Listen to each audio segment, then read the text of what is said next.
Hey guys, it's Mrs. Yagle, and this is chapter 6 of The Lightning Thief. It starts on page 75 and is called I Become Supreme Lord of the Bathroom.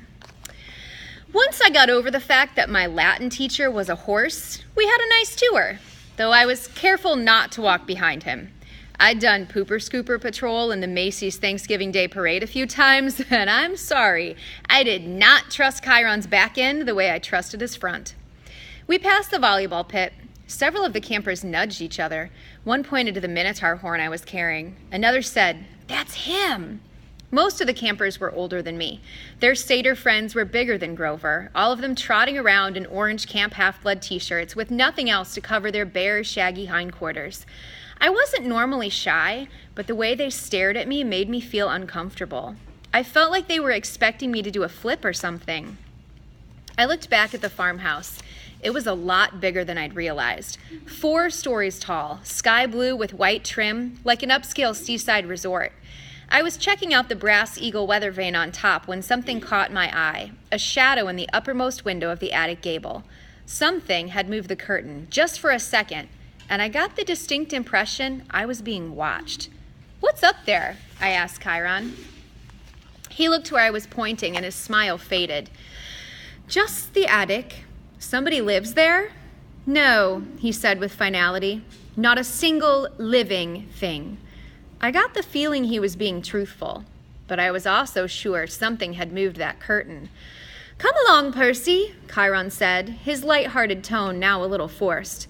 "Lots to see." We walked through the strawberry fields where campers were picking bushels of berries while a satyr played a tune on a reed pipe. Chiron told me the camp grew a nice crop for export to New York restaurants and Mount Olympus. "It pays our expenses," he explained, "and the strawberries take almost no effort." He said Mr. D had this effect on fruit-bearing plants. They just went crazy when he was around. It worked best with wine grapes, but Mr. D was restricted from growing those, so they grew strawberries instead. I watched the satyr playing his pipe. His music was causing lines of bugs to leave the strawberry patch in every direction, like refugees fleeing a fire. I wondered if Grover could work that kind of magic with music. I wondered if he was still inside the farmhouse getting chewed out by Mr. D. "Grover won't get in too much trouble, will he?" I asked. I mean, he was a good protector, really. Chiron sighed. He shed his tweed jacket and draped it over his horse's back like a saddle. "Grover has big dreams, Percy, perhaps bigger than are reasonable. To reach his goal, he must first demonstrate great courage by succeeding as a keeper, finding a new camper and bringing him safely to Half-Blood Hill. But he did that." "I might agree with you," Chiron said, "but it is not my place to judge. Dionysus and the Council of Cloven Elders must decide. I'm afraid they might not see this assignment as a success. After all, Grover lost you in New York. Then there's the unfortunate, fate of your mother, and the fact that Grover was unconscious when you dragged him over the property line. The council might question whether this shows any courage on Grover's part." I wanted to protest. None of what happened was Grover's fault. I also felt really, really guilty. If I hadn't given Grover the slip at the bus station, he might not have gotten in trouble. "He'll get a second chance, won't he?" Chiron winced.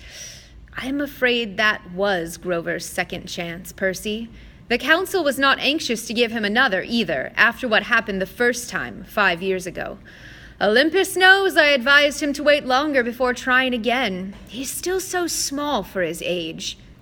"How old is he?" "Oh, 28. "What? And he's in 6th grade? "Satyrs mature half as fast as humans, Percy. Grover has been the equivalent of a middle school student for the past 6 years. "That's horrible." "Quite," Chiron agreed. "At any rate, Grover is a late bloomer, even by satyr standards, and not yet very accomplished at woodland magic. Alas, he was anxious to pursue his dream. Perhaps now he will find some other career."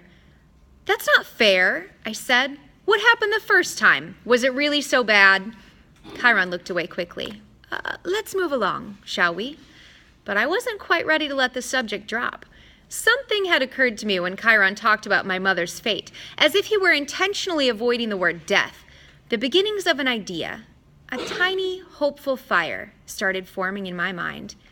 Chiron, I said, if the gods and Olympus and all that are real, yes, child, does it mean the underworld is real too?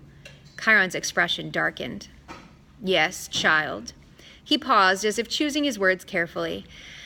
There is a place where spirits go after death.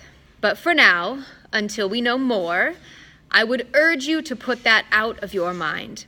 What do you mean until we know more? Come, Percy, let's see the woods. As we got closer, I realized how huge the forest was. It took up at least a quarter of the valley, with trees so tall and thick you could imagine nobody had been in there since the Native Americans. Chiron said, the woods are stocked if you care to try your luck, but go armed. Stocked with what? I asked. Armed with what? You'll see. Capture the flag is Friday night. Do you have your own sword and shield? My own? No, Chiron said. I don't suppose you do. I think a size 5 will do. I'll visit the armory later. I wanted to ask what kind of summer camp had an armory, but there was too much else to think about, so the tour continued. We saw the archery range, the canoeing lake, the stables, which Chiron didn't seem to like very much, the javelin range, the sing-along amphitheater, and the arena where Chiron said they held sword and spear fights. Sword and spear fights? I asked. Cabin challenges and all that, he explained. Not lethal, usually. Oh, yes, and there's the mess hall. Chiron pointed to an outdoor pavilion framed in white Grecian columns on a hill overlooking the sea. There were a dozen stone picnic tables. No roof, no walls. What do you do when it rains? I asked. Chiron looked at me as if I'd gone a little weird. We still have to eat, don't we? I decided to drop the subject. Finally, he showed me the cabins. There were 12 of them, nestled